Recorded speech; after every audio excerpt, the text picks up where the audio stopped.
Good morning, good afternoon, or good evening. No matter what your time zone in the natural world, you are welcome to the VWEC Eduverse Expert Speaker Series here in the VWEC Plaza. We like to mix things up a little, just to keep your interest. So in this edition, we have another one of the occasional panel discussion sessions. The topic today is building community, and 5 of the best community builders in Second Life are here to share some of their insights and experiences.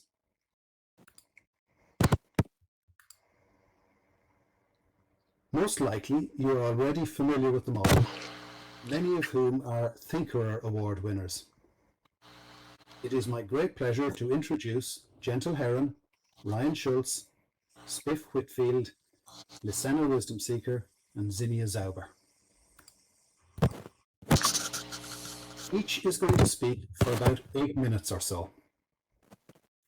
And following that, we will have an opportunity for questions and a discussion on the art of community building in virtual worlds. Just a reminder, please close your mics or mute your mics. I'm getting some feedback and that's going to affect our recording. Moose, I see your mic is open. Somebody else. Moose, could you close your mic, please? Thank you. The 5 speakers will use Speakeasy to subtitle their presentations and support those who need it. For this reason, it would be great if you can refrain from using local chat. Otherwise, you will interfere with the subtitles and other people's enjoyment. Ryan isn't going to be using Speakeasy today. When we get to the end, you may paste your questions into local chat, as well as asking them in voice. Our co-host, Meryl McBride, will transcribe the discussion as best she can. But please be patient, as this is not always an easy task. Now, let's get started. Gentle Heron, Alice Kruger in the natural world, is a former educator and education researcher, now volunteering as president of Virtual Ability Inc. She says that building a community of practice of educators in the physical world has similarities to and differences from creating a large cross-disability peer support community in a virtual world. Alice continues to find herself learning with each interaction. Alice, the floor is yours. Thank you, John, and hello to everyone. Our panel is going to talk about our communities, and I'm going to begin by outlining some general characteristics of communities that distinguish them from other groups, such as most classes and associations. Along the way, I'll tell you a bit about Virtual Ability, the community that I founded. A community is a society in miniature with a name by which it is known externally. It is permanent, or at least long-standing. Communities tend to grow spontaneously and are naturally organized in a process similar to ecosystems in the physical world, the natural world. I originally came into Second Life with 3 online friends back in 2007. Others of our friends joined us, and the Virtual Ability community began to emerge. Community members need to feel comfortable being themselves as individuals.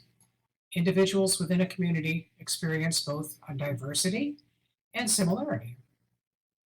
The population of people with disabilities is the largest and most diverse population in the physical world, the subpopulation. Among this diversity, there will be minorities.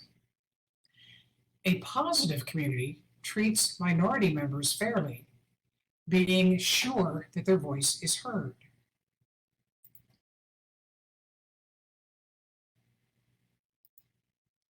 The similarities among community members lead to the development of a community sentiment, a sense of belonging together. Community members share common values. These values inform the community leaders' decisions with the goal of promoting community and individual happiness. Effective communication using various methods aids the achievement of community goals. The virtual ability community honors our diversity and strives to support all our members. This support enables us to work toward the goal of inclusion of people with disabilities in all aspects of both second and first life. One way we do this is by encouraging people who use assistive technology to learn how to use virtual worlds.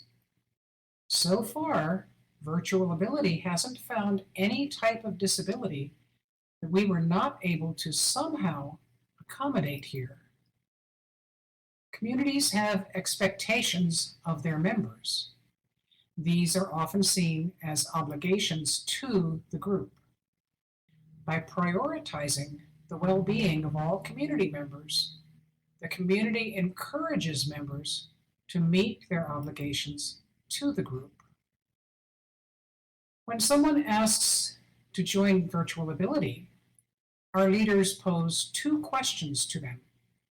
First, what can the community do for you? And second, what can you do for the community? Members are motivated to meet their community obligations and work toward the community goals through promoted interactions that lead to genuine interpersonal connections. Some of the most popular virtual ability group activities are campfire chats and dances. Several community members lead activities such as field trips, games, contests, and educational sessions. We encourage our members to participate in as many Second Life communities as they are interested in, and most of our community members belong to multiple Second Life groups. Finally, communities have a heritage and traditions. These arise during the ongoing development of the community. Members are then reminded by the community leadership of the path the community has followed, as well as the way ahead. Virtual Ability holds a town hall annually, where the leadership reviews the previous year for the members and talks about the future. This reinforces our heritage and our vision as a community.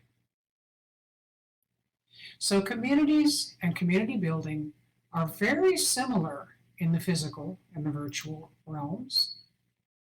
You can learn more about the Virtual Ability community at our website. It's posted there, https://virtualability.org. I'm sure the other panelists will point to the community features I've mentioned as they talk about the communities they represent. Thank you. Thank you, Gentle. Ryan Shultz is a science and agriculture librarian at the University of Manitoba, who is working to set up a virtual reality lab for the university libraries. He also writes a popular blog about social VR, virtual worlds, and the metaverse at ryanschultz.com. Ryan, over to you. I hope everybody can hear me. My name is Ryan Shultz. I actually use my real life name because the avatar that I use in Second Life will change. I have a small army of alts that I use to illustrate fashion on my blog at ryanschultz.com. You probably know me best as Vanity Fair, who is my main avatar. And I am very happy to be here to speak to you today. I do apologize that I do not have speakeasy. My remarks are going to be off the cuff. And I actually, like Gentle, I started in Second Life in 2007. I actually got into it because somebody at one of my library committees mentioned it. We were talking about gamification of information literacy for undergraduate students, and somebody mentioned Second Life. And of course, I volunteered to look into it, and I went down the rabbit hole, and 16 years later, here I am. So I would like to talk about Second Life, community in Second Life, as well as community because of my blog and the associated Discord server. In terms of being in Second Life, I have been a bit of a lone wolf for many years, but about 3 years ago, after the pandemic started and we were in lockdown, I was hopping from club to club, and I came across a place called Bray's Blues Place. And it was a blues club, and I received such a warm welcome that I made it my regular hangout. And it was one of my fondest experiences of community in Second Life. Sometimes you need to hunt around a lot to find your tribe. And I loved Blues Place. I was a regular member. I showed up just about every day. Unfortunately, Bray decided to shut down her sim and her club and leave Second Life, which of course does happen. And but the relationship is such that I still communicate with her through the Discord server that she set up. And one of the things I wanted to mention was, in Second Life, sometimes we use external tools like Discord, and I am a member of many Second Life Discords. And many of you know me because I write a blog about social VR, virtual worlds in the metaverse, and I actually one of the best decisions I ever made was to set up a Discord server, and I now have a community of hundreds of people who are all interested in Second Life and other virtual worlds, and we all learn from each other. We all have discussions with each other, and I get half of the story ideas for my blog from the members of that Discord. And I learn about news and developments. I learned that AltSpace was closing months before it actually happened. And it informs my blog. And people who read my blog, there's a button there to join my Discord. And they join the Discord and become part of the community. So community can take place in virtual worlds like Second Life. It can take place in communication forums like Discord. And I have learned that one of the most important things I've learned is that if you need help, ask for help. Recently, because my Discord has become much more popular, I asked for volunteer moderators to help me moderate. And sometimes moderation is important if you need to nip bad behavior or community breaking behavior in the bud. I also wanted to give an update. I have found a new club hangout.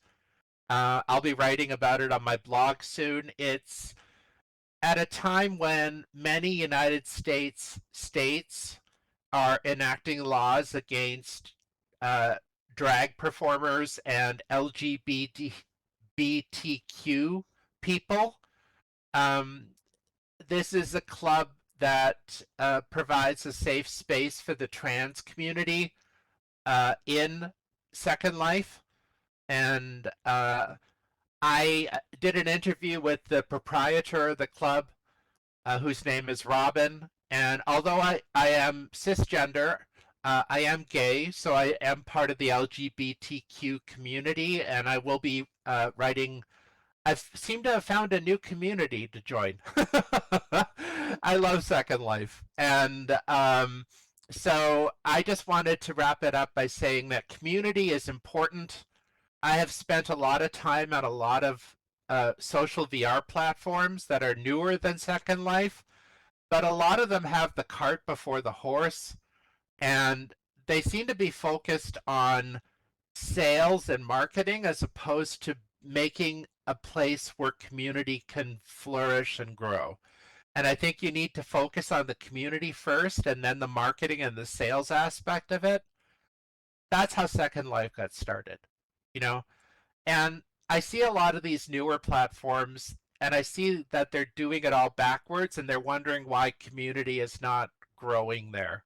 And I think you have to build a place with community in mind. And that's all I'm going to say for now. Thank you.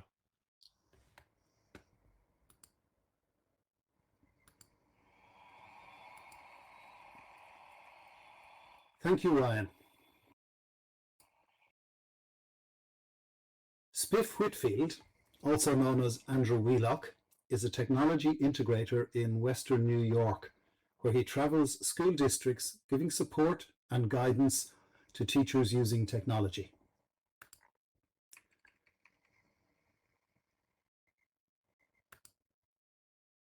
He created the Islands of Enlightenment, which was an open sim world for middle and high school students to learn about art, history, and science. As a founding member of the Virtual Pioneers in 2007, he gives tours every other Sunday which focus on history and culture. Over to you, Spiff. All right, thank you. So I'm going to just put my speech here and text here. So the Virtual Pioneers began in 2007 with really a small group of educators from Western New York that was interested in using virtual worlds for education and specifically history. A lot of the original members were social studies teachers. We eventually started touring different sims on Sunday nights and began interacting with avatars and people from around the United States, where we're from, and eventually around the world. In just a briefest of history, we got our first space, for anyone who remembers this, Kathy Schrock's Lighthouse Learning Island. I'm a big fan of Kathy Schrock's. If you aren't familiar with her work, she's really one of the most innovative people.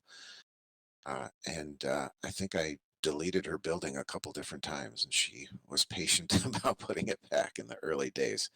So that was a little sidebar, but I want to thank Kathy for that because it provided us a credible education space or force for our endeavors. We eventually moved to a couple different jumps to Black Bear Island in Maine, which sadly closed, and Edu Islands, we were also there. And then last year we've moved to Rockcliffe, where we are right now and enjoying the Eduverse. But I just want to say, the kindness of all of our hosts has been so valuable and appreciated, and I think stands the testament of what can be done within community here, virtual environments. So our group, just so you know, and if you ever want to join us, it's free and open, and we offer tours every other Sunday night at 5 p.m. SL time that focus on history and culture. We also have special events such as costume parties. Those are always fun, historical costume parties. We have some holiday parties, and last year we had our first ever book club with readings and tours based around the book, The Diary of a Young Girl, Anne Frank. So we visited some powerful sims that connected with that book and also had readings and discussions. Getting more to the focus of today's panel, which is about community. And building community for us is really about communication and making people feel welcome when they come to our events. We communicate on Facebook, our website, Discord.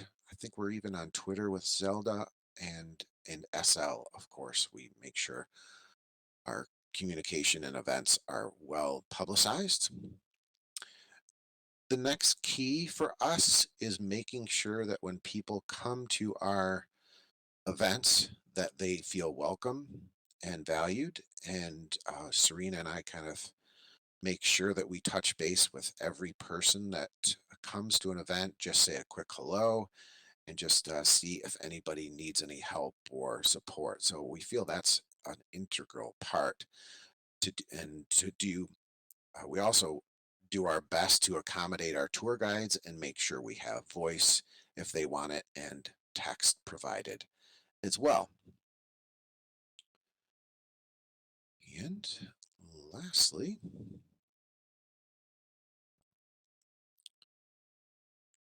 a great team of volunteers, I have to say this, is the key to our group and I think to our community. I want to thank Serena Offcourse, who does tours, Beth Ghostraven and Jackson Dressler, who do communications within World, the classic Beth spam that we all love. 3 cheers to Beth out there. Sarah Timeless, who is a big help with our building. She helps organize some of our events, and she also has created kind of a history book of all of our tours, which is really valuable to kind of not just focus on what we've done or what we're doing presently and forward thinking, but what we do in the past. And finally, Zelda Ravenhurst has come on board this year, and she's our promo and kind of photographer for events. And again, I've said this already, but I think we make sure we greet everybody. We send an IM to everybody, and we just try and make everybody feel valued who comes to our meetings. And we've done pretty much a good job of getting new members each time, as well as a nice core of returnees. So I just want to just reiterate, I'm so grateful for these people. I feel I've never met any of our kind of core group in real life, but I feel like I'm connected deeply on a really powerful level, and they become good friends and reliable colleagues. So a little bit about the Virtual Pioneers and how we've built our community. Thank you. Thank you, Spiff. Zinnia Zauber, Renee Emiko Brock, is an artist, instructor, and superhero, empowering people to be their best virtual and tangible selves. She has actively taught college-level fine art and digital media since 1997 and started teaching virtual world use in 2008 at Peninsula College. Zinnia graduated from the first pioneering class of the University of Washington Certificate in Virtual Worlds program and has returned there as a lecturer and mentor. Zinnia, over to you. Thank you very much. Thank you all for joining us today. Hi there. Nothing brings more people together to build a community than a mutual enemy in the form of a deadline. My way of building community is through active, welcoming events and projects. I do this in the physical world and the virtual world to create a sense of belonging, and I don't do this alone. I dance between several communities that include the nonprofit commons, my college communities, including Peninsula College and University of Washington, and here at the Virtual Worlds Education Consortium. So I can't help myself, I have a little lesson for you. Throwing an inclusive community party is learning by doing and dancing. I'm a lucky girl that I get to highlight others and showcase their superpowers. I wanted to share an example of how, with you, I have built up communities. Continually for 15 years, we've had the color-themed Common Ground Networking Party in Second Life. This brings people together while fostering learning opportunities and how to design and produce immersive engagement. Developed to teach innovative skills and to celebrate what we accomplish cooperatively with nonprofits, educators, students, humanitarians, scientists, artists, and supporters, it provides a lasting lessons and connections. Have you attended a Common Ground party? Social networking communicates social changes and initiates action for positive social change. Social networking validates Second Life's power to connect people to create cooperative support and encouraging participation, promotion, and positive results. How do we do that effectively? Dance. To develop active networking community events. People enter Second Life to obtain and experience an immersive environment with a sense of community, cooperation, connections, cohesiveness, and collaboration. I think you're hearing a lot about that today. We've had Common Ground Networking Party with a theme for dressing up, a chance to go shopping for a new outfit or dig into your inventory.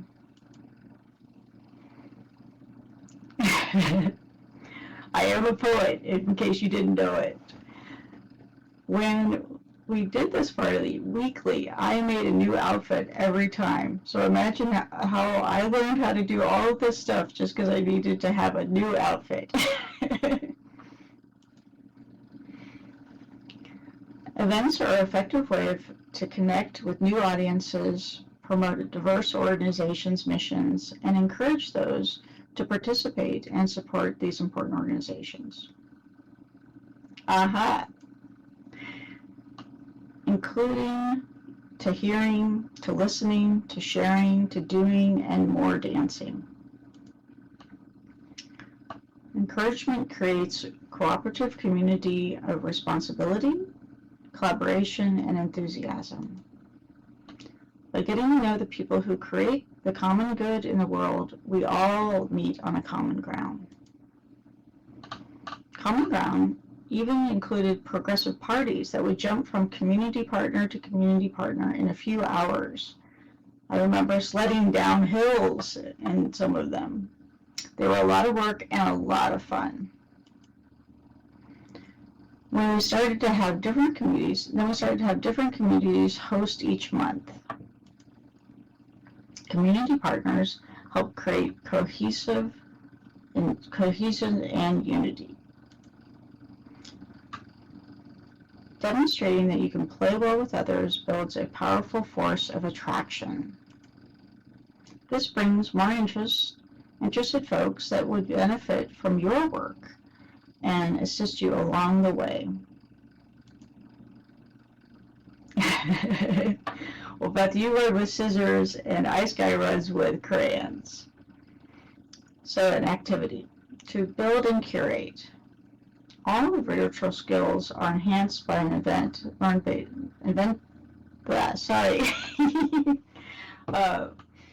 build and curate. All virtual skills are enhanced by event-based learning opportunities with a very firm deadline. Publicize. Learn how to write and deliver press releases, social media posts, and promote by doing an in-world event or out. Achieve equity. Advocate for community events to connect and celebrate expression and diversity. Dimensional experiences hit more places in our brains and bloom with better plans for the future. My students always express how working together in virtual places for them has created a level playing field to learn and seek new understanding of others. I always shout out that we must have unity to have community. Thank you.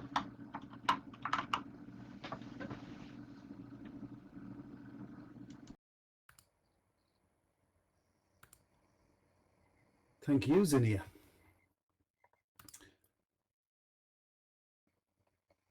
Lissena Wisdomseeker, Lynn Barrett in the natural world, is the co-founder of the Ageless Mind Project, Inc. She worked in higher education as a teacher and later as a counsellor for at-risk students, while also practicing as a psychotherapist. She established the Whole Brain Health Brain Training Program online in Second Life in 2013. Lynn and her husband of over 50 years present in-person programs, Music and Happiness and the Ageless Mind Project. Liz, the floor is yours. Thanks, John. I'm still laughing over the 50 years. So when I was asked to join this panel on community, I actually hesitated. When I first founded Whole Brain Health, I thought of it as a project. As more people, to my surprise, joined with me, I deliberately decided to call it a collective rather than a community. Because although the WBH Collective members all belong to our land group, many also have regions, programs, groups, and homes of their own elsewhere.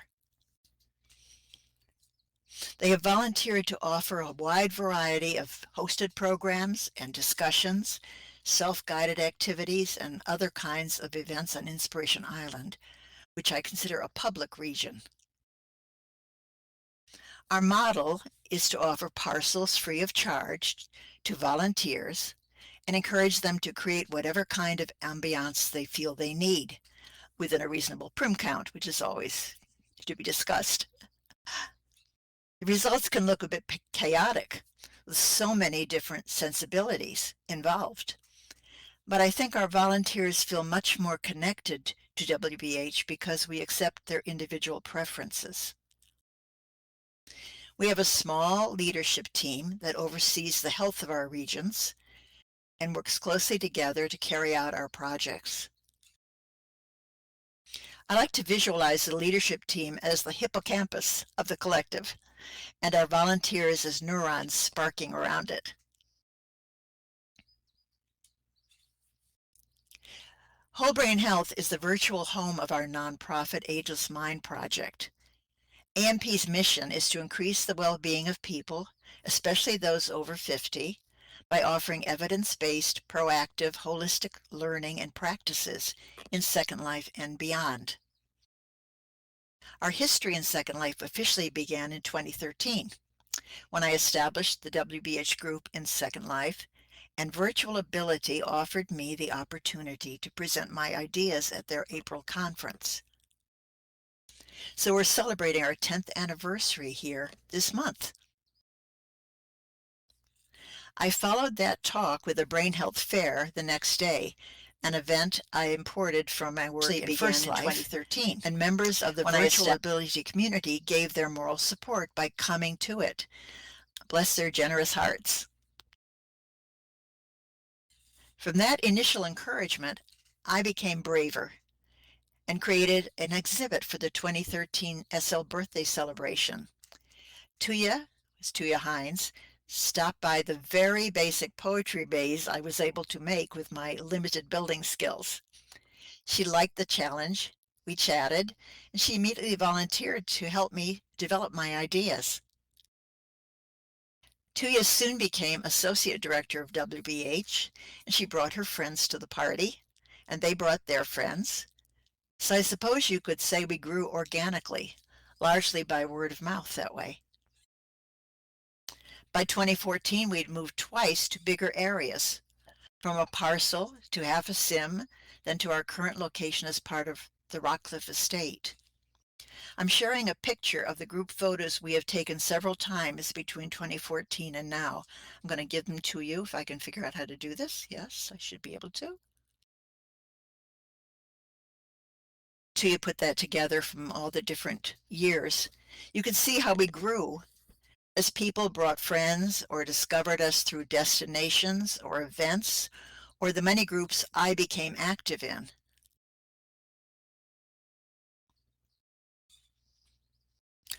Our collective membership has been remarkably stable over time. However, in the last 2 years, we've lost several members through death, some of it quite unexpected. Creating our own memorial garden has been a sad experience for us. I guess you could call it part of the evolution over time of our group. What things bring us together and hold us together? It's a question I thought about. Many collective members are retired or close to retirement, so we share a common life phase and experience. We often attend each other's events, so we see each other quite regularly. Many of us have developed deeper friendships with each other over time, even outside of Second Life. And we welcome new people of all ages because the research tells us it's never too early or too late in life to learn how to increase well-being. Coming back to the theme of community building, I've thought a lot about this quite a bit. To me, WBH is part of a much greater entity that I consider our community too, the network of people and groups and organizations here that have supported us from the beginning. In fact, we came up with the idea of a conference on healthful aging because a colleague from Science Circle offered to speak to us about the science of aging. Once we reached out to others of you here, so many of you enthusiastically offered to actively participate in the conference that this simple idea has turned into a week-long event in mid-May. I guess I'm saying that community building in Second Life is not so difficult. I think it happens pretty naturally because so many of the people are drawn to virtual worlds, are naturally flexible, imaginative, tolerant of frustration and not knowing, and enjoy helping others. At least that has been my experience in Second Life. So thank you.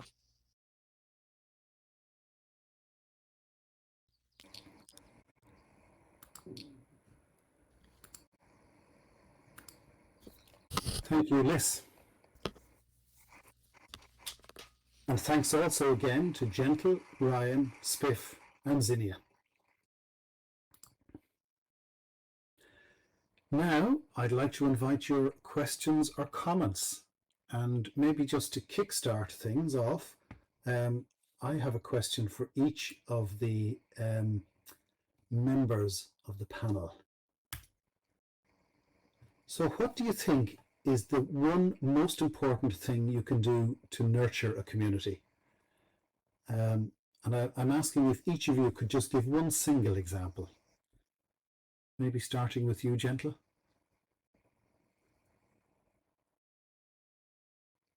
Oh gosh, I was typing my own question to Lissena. Sorry, Gentle. To nurture a community, it takes both a lot of hands-on work, as I'm sure all of the other community leaders here can attest to, but it also takes knowing when to keep your hands off and just let things happen. And that balance is a really tricky one. Yeah, I can imagine. Ryan, what do you think would be for you, what would be one of the most important things?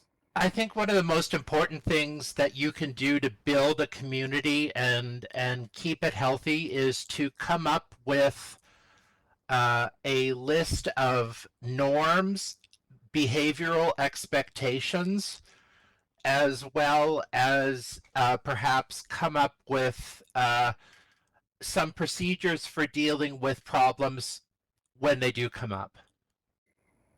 Excellent. Thank you, Ryan. Spiff, would you like to add anything?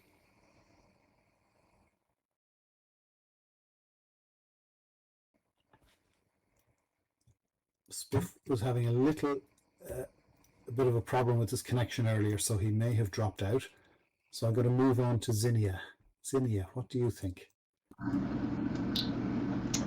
Once a person has experienced the community, I think it's important to ask people what they would like to contribute to the community and give them the opportunities to shine and show off. Interesting. Are you say?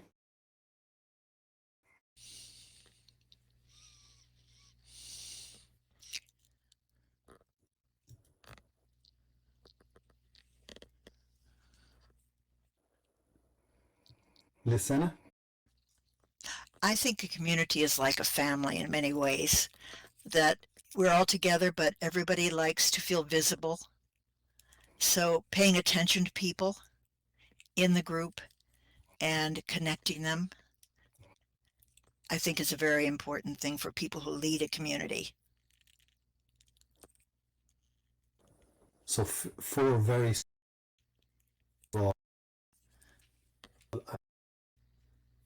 as you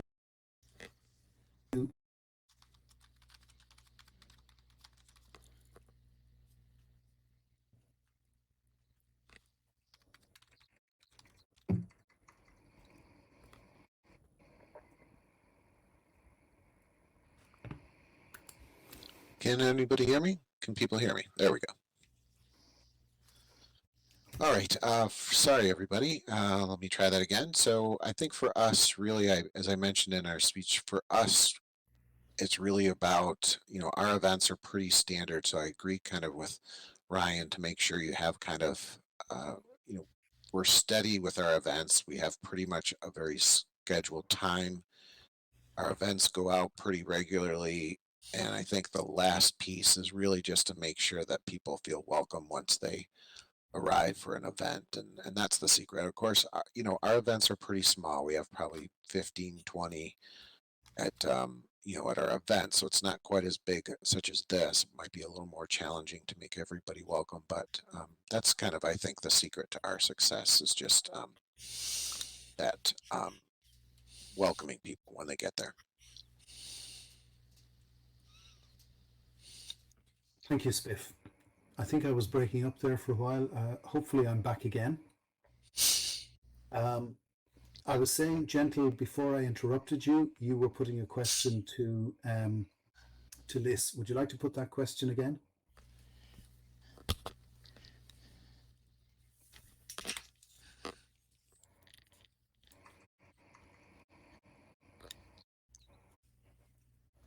Nope. Maybe. She asked about, loss and. There we go. Yeah. Can you speak? Sorry, Loss? go ahead. Yeah, How can you make it more positive? Because memorials are sort of sad and they emphasize the loss. They don't emphasize the community. I'm not sure that's actually true.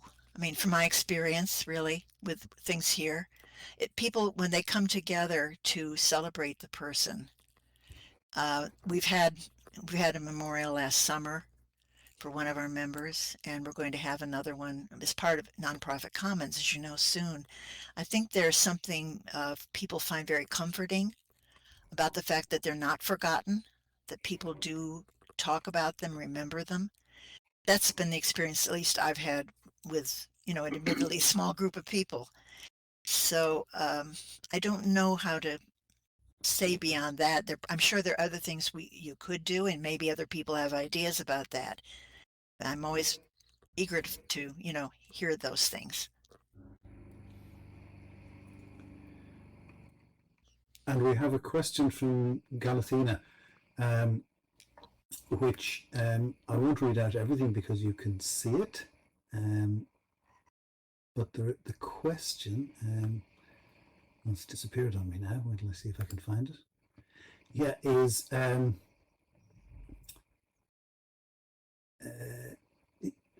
so what do you think about leaders in the community? I think that's the point, really, that leaders are very important in communities. They tend to be the glue that keep communities together, and they're the people that others interact with. So what do you think about the position of leaders in the community, anyone?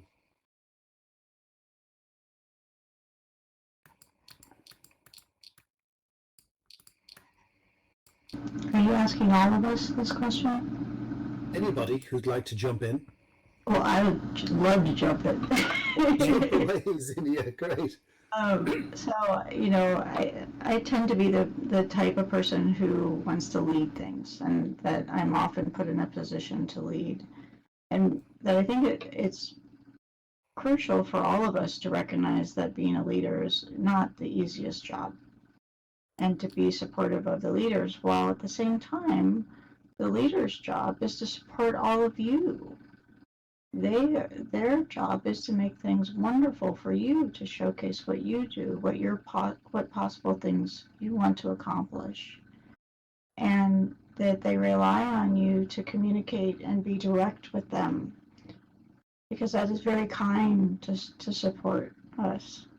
And you're amongst many people who love to lead and love to cheerlead. So I think just having a kindness to those who lead, but also don't be shy around them because they want to support you. I also wanted to add that when you have a community, not all of the feedback that you're going to get from members of the community is going to be positive. You are going to get negative feedback as well. I can think of examples where I wrote something on my blog and I had a strong negative reaction to it from one or more people. I think it's very important that as a leader, to listen with full intent, try not to get defensive, and try to see where the other person is coming from as much as possible. I have kicked people out of my Discord server, but it's only after some really egregious, outrageous behavior.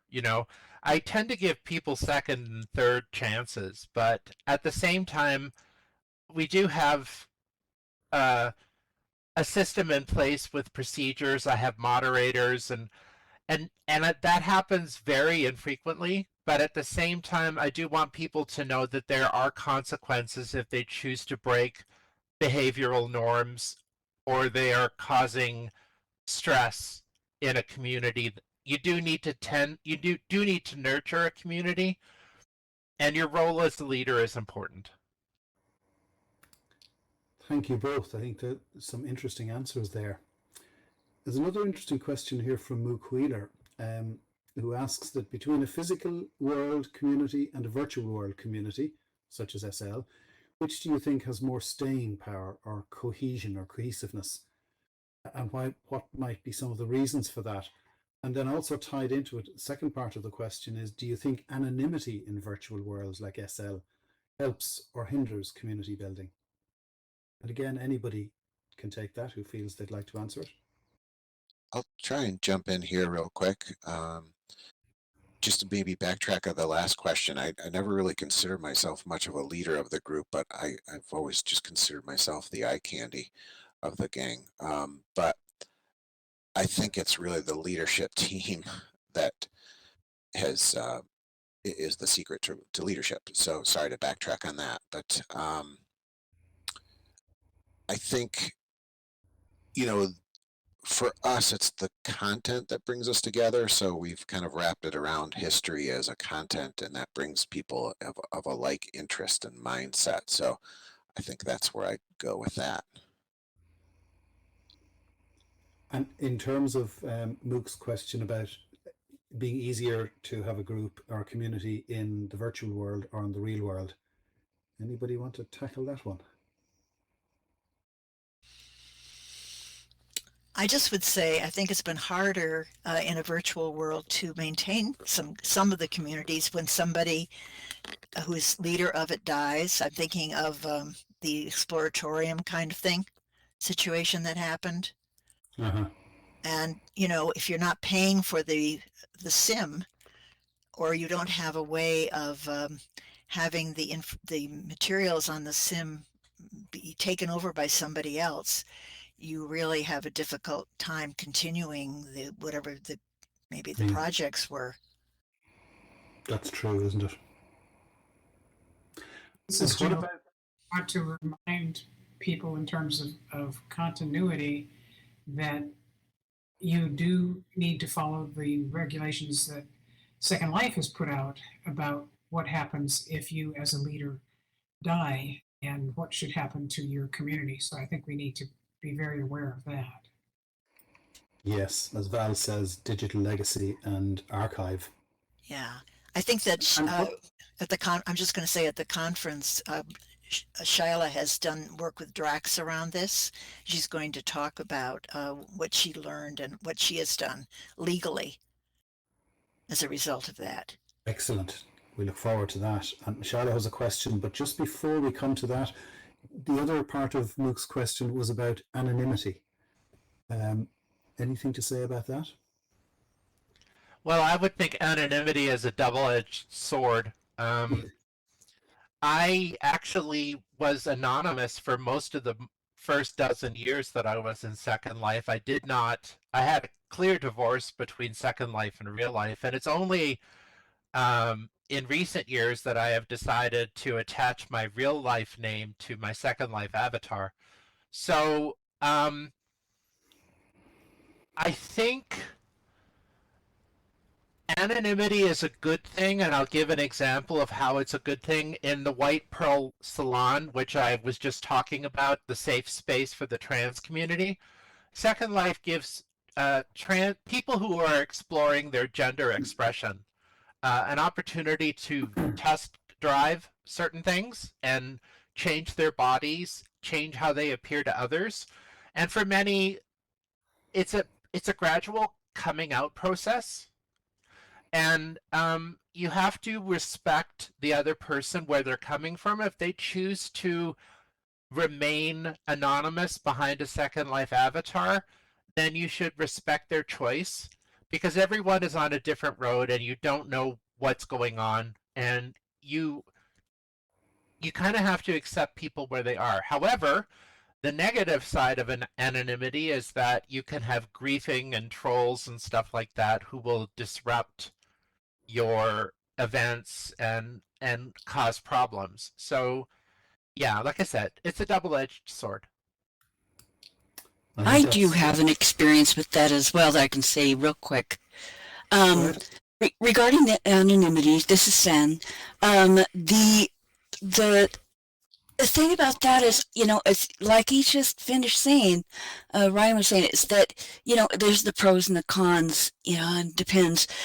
It really depends on the background, I think, as far as the anonymity of the leaders, for instance. Do we share our real life or not? Well, that's going to depend on what we came into SL doing, being, who we represent, etc. too.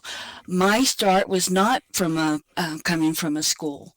And representing in that way. And so it did start out differently.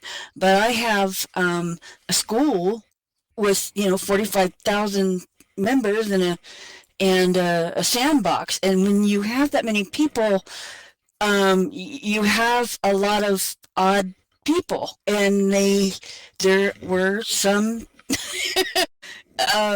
issues over the years. And so I actually had one chase me down and find me in real life. It was a bad person, and they found me because of my name came up as being, I was one of the speakers, the main speakers for the VWBPE conference, and they literally called my past place of work, trying to search me down. So just to let you know, you really have to be careful in a virtual world. Yeah. And how many people you're dealing with, you just don't know what you've got out there. So just an FYI, I'm not trying to put any negative to it and not for you to do it, but again, you have to just weigh it out and judge it as based upon your type of interaction with your community and who they are. Yeah. I think the answer, it depends, seems to be spot on. There are appropriate times and appropriate places for anonymity. For me, what's interesting is the anonymity in the context of a community. So I suppose you could say there are levels and layers of anonymity. And if you're talking about anonymity, you then have to address the issue of accountability and holding people accountable for their actions. So it's a very deep question with a lot of different answers, but I think very much worth exploring. Thanks, Moog, for that one. Did I miss out on some questions? I was engrossed in all of that, so I stopped looking at the... I just wanted to thank Sen for sharing her story. What happened to her is actually quite common in online communities, not just in Second Life. And many people choose to remain anonymous for good reason. Yeah. And I think that you need to weigh every individual circumstance before you attach your real life identity to a virtual world one. Yes, I thank you, Ryan. I think that's a really good point you're making. Absolutely. I had another question that was somewhat addressed, but I'm going to actually I had two questions. I'm going to take this one instead and see if. So how do you ensure everyone has the right to be heard in a large community? So we do have some large communities in Second Life. Oh, and okay, hold my question and let's go back to Eric's question. Eric, would you like to put your question again, please? I've lost the thread.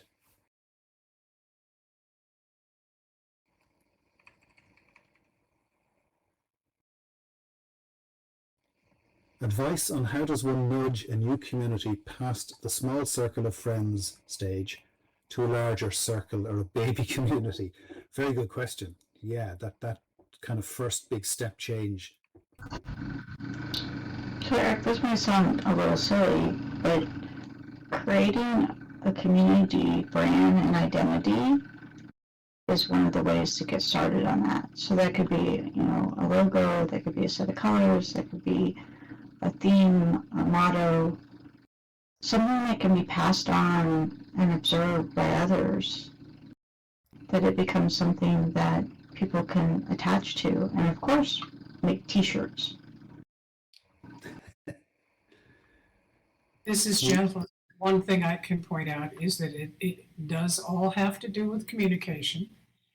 And communication is tricky in all worlds. In Second Life, one of the ways that communities can talk about themselves that is not often used but is pretty effective is to be sure that people put information about the community in their profile, in their pics. Lots of people read other people's pics to learn things about communities. And so that's a valuable way to communicate within Second Life. Here's my few pennies. Create a niche. Find a niche, something in particular that makes you unique and different from others. Yes, you have your group in your community, but are you doing something that's different, that's worthy of replication in blogs? Meaning, are you going to do something different that people are going to say, what? Or talk about, or, oh, you can go over to such and such and get this for free, that kind of a thing. So that will help. And then, of course, your social activities, social media activities, word of mouth, though, I'm telling you, you make everything as nice and presentable and professional looking as possible when they do come to your sim, to where they think that you're probably bigger than you really are. At that point, that's how businesses do. And so, but they will see you as a professional organization, and they're going to recommend you then to other people, put you in their picks, things like that. So just. Thank you. I'm afraid we've reached the top of the hour, but it's great to have more discussion than we have time for.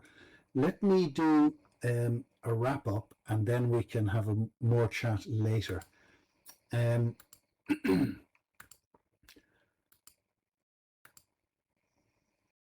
It is time to wrap up the formal part of the event, but I would like to thank our 5 speakers very much indeed. Your insights are fascinating, and your generosity in sharing is very much appreciated. And I'd like to add you as an audience as well, who have generously shared some experiences.